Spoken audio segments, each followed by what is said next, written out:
আলাইকুম। আজকে তোমাদের ষান্মাসিক মূল্যায়ন 2024 গণিত বিষয়ে তোমাদের সপ্তম শ্রেণীর যে গণিত প্রশ্নটা দেখো, আজকের গণিত প্রশ্নটা কিন্তু তোমাদের জন্য খুবই সহজ করা হয়েছে। সেটা হচ্ছে যে দেখো, কাজ 1 সাশ্রয়ী হই সঞ্চয় করি, এটা হচ্ছে তোমাদের কাজ 1। এরপর হচ্ছে জোড়ায় কাজের নির্দেশনা। এই জোড়ায় কাজের নির্দেশনা যেটা দেওয়া আসে অবশ্যই তুমি এটা একটু পড়ে নেবে। এই জোড়ায় কাজের নির্দেশনাটা তুমি একটু পড়ে নেবে। এরপরে দেখো এই জায়গায় কী করছে, মানে নির্দেশনা যেগুলো দিয়েছে, এবার প্রত্যেকে নিজের খাতায় নিচের প্রশ্ন উত্তর লিখে রাখো। মানে তোমাদের এই প্রশ্নগুলোর উত্তর নিচের খাতায় তোমাদের নিজের খাতায় লিখতে হবে। 1 নম্বরে হচ্ছে যে সঞ্চয়ের হিসাব ছক আকারে লেখো। এটা পড়লেই তুমি বুঝতে পারবে। আর আমার চ্যানেলে খুবই দ্রুত আমি উত্তরটা দেওয়ার চেষ্টা করতেছি।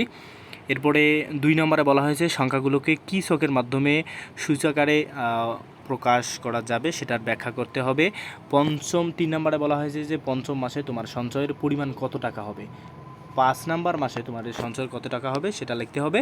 এরপর হচ্ছে তোমার পরিকল্পনা অনুযায়ী টেবিলটি তৈরি করতে কত মাস সঞ্চয় করার প্রয়োজন হবে সেটা লিখতে হবে। এরপর হচ্ছে কাজ 2-এ বলা হয়েছে যে পরিমাপের দক্ষতা বাড়াই। কাজ 2 নাম্বারটা তোমরা একটু ভালো করে লক্ষ্য করো যে পরিমাপের দক্ষতা বাড়াই যেটা, সেটা দলগত কাজের নির্দেশনা হচ্ছে। অবশ্যই এটা একটু পড়ে নেবে। দলগত কাজটা অবশ্যই একটু ভালো করে পড়ে নেবে। আর প্রতিটা প্রশ্ন একটু মনোযোগ সহকারে পড়বে। আর কি করো, এটা একটা স্ক্রিনশট দিয়ে রাখো। হ্যাঁ, এইটা খুবই দ্রুত একটা স্ক্রিনশট দিয়ে নাও। এরপর আমি 2 নম্বর পেজটা একটু তোমাদের কোশ্চেনটা দেখাচ্ছি যে কাজ 4-এ সাশ্রয়ী হই সঞ্চয় করি, এটা হচ্ছে কাজ 4। হ্যাঁ, কাজ 4-এর কাজ 1 হচ্ছে সাশ্রয়ী হই সঞ্চয় করি।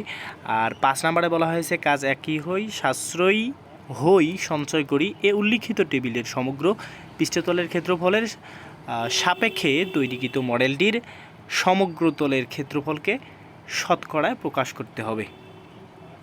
আর কাজ 3 তোমাদের যেটা করতে হবে, গাণিতিক সূত্র যাচাই করে দেখি, এটা হচ্ছে তোমাদের কাজ 3। আর একক কাজ হচ্ছে কি, একক কাজ 1-এর নির্দেশনা দেখো। একক কাজ 1-এর নির্দেশনাটা একটু অবশ্যই ভালো করে পড়বে। আর সূত্রগুলো দেখো, এগুলো খুবই সোজা সূত্রগুলো দেওয়া হয়েছে। সূত্রগুলো একটু ভালো করে খেয়াল করো।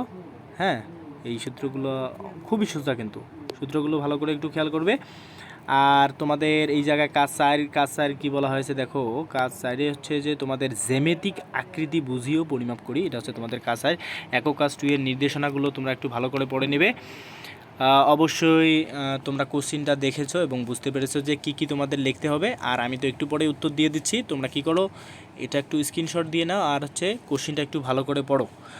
আর আমাদের চ্যানেলে যদি তোমরা যুক্ত না থাকো অবশ্যই আমাদের চ্যানেলটি সাবস্ক্রাইব করে আমাদের সাথেই থাকবে, কারণ প্রতিনিয়ত প্রশ্ন এবং উত্তর আমরা খুবই তাড়াতাড়ি আমাদের চ্যানেলে দেওয়ার চেষ্টা করে থাকি। তোমাদের সকলকে ধন্যবাদ। আল্লাহ হাফেজ।